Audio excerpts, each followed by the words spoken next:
In late 2024, the Philippines made a bold move in its dispute with China over the South China Sea by passing new laws that officially define its sea borders. The country released a new map, not just as a drawing, but as a powerful statement of sovereignty. This map directly challenges China's sweeping claims, which are based on its controversial 9-dash line. Unlike China's map, the Philippine version is grounded in international law, specifically the United Nations Convention on the Law of the Sea, or UNCLOS. For the Philippines, this is a way to push back against China's growing presence and interference with Filipino fishermen. The map gives the Navy and Coast Guard a clear guide. This is our sea, and we have the right to be here.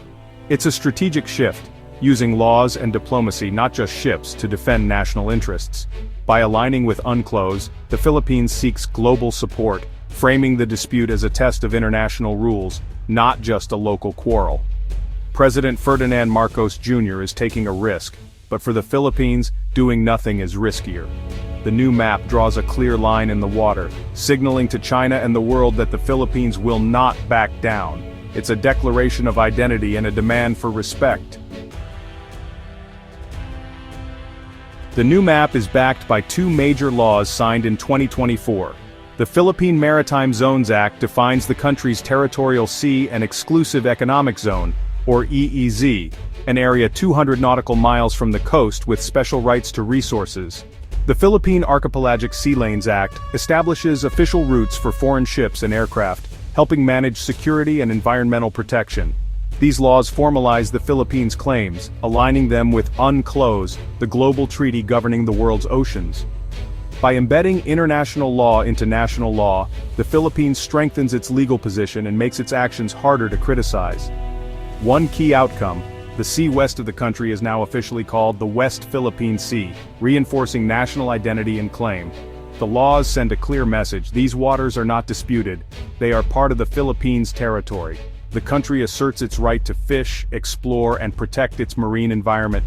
This legal foundation is a strategic move to turn international support into enforceable national policy. The Philippines is making it clear its maritime boundaries are not up for negotiation. China's response was immediate and fierce.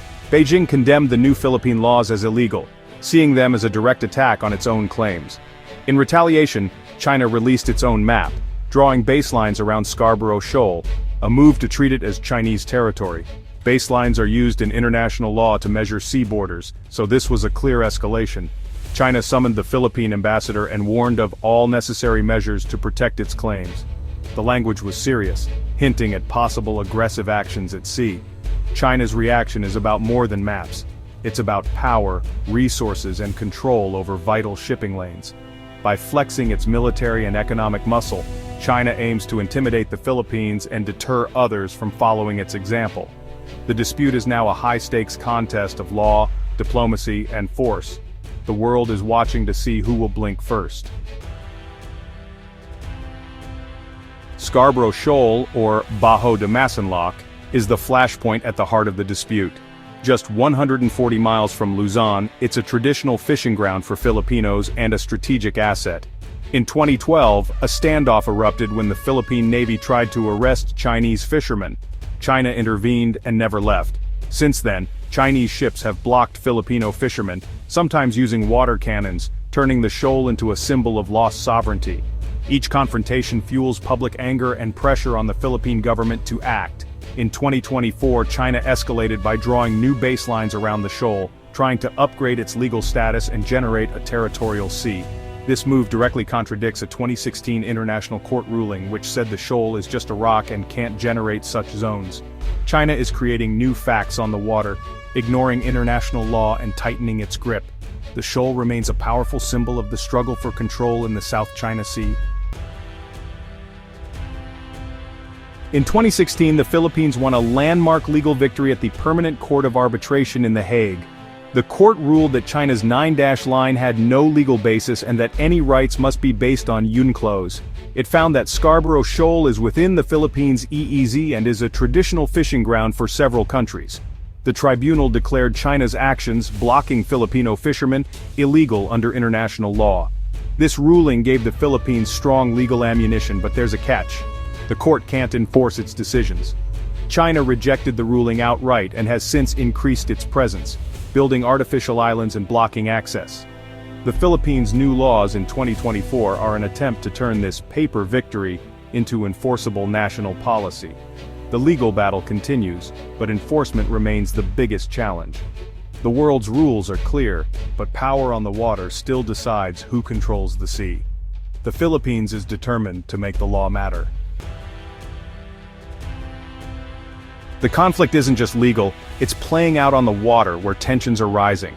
Encounters between Chinese and Philippine ships have become more frequent and dangerous, often involving water cannons and aggressive maneuvers. In April 2024, a Philippine Coast Guard ship was damaged by a Chinese water cannon near Scarborough Shoal. At Second Thomas Shoal, Filipino Marines on a grounded warship face constant Chinese attempts to block resupply missions. In June 2024, Chinese personnel reportedly used knives and sticks against Filipino sailors during a resupply mission, a serious escalation. China has also ramped up military exercises, signaling its willingness to use force. The risk of miscalculation is high. A single incident could spiral into a larger conflict. The standoff at sea is a daily reminder that the dispute is far from settled. The Philippines is fighting back with lawfare, using legal tools and international support instead of military might. Experts call this a form of non-violent resistance, documenting China's actions and building global pressure. Strengthening alliances, especially with the United States, is key. The U.S.-Philippines Mutual Defense Treaty means an attack on a Philippine vessel could trigger American intervention. Under President Marcos Jr., military cooperation has deepened, with more joint patrols and U.S. access to Philippine bases. But the region's politics are complex. Neighboring countries like Malaysia have their own disputes with the Philippines. Uncertainty looms over future U.S. policy, especially with a new administration on the horizon. The Philippines' legal moves have raised the stakes, and China may respond even more aggressively. The risk of escalation remains high, and the outcome depends on international support and China's next steps. The new map has clarified the Philippines' position, but the future of the South China Sea and Asia's security order hangs in the balance.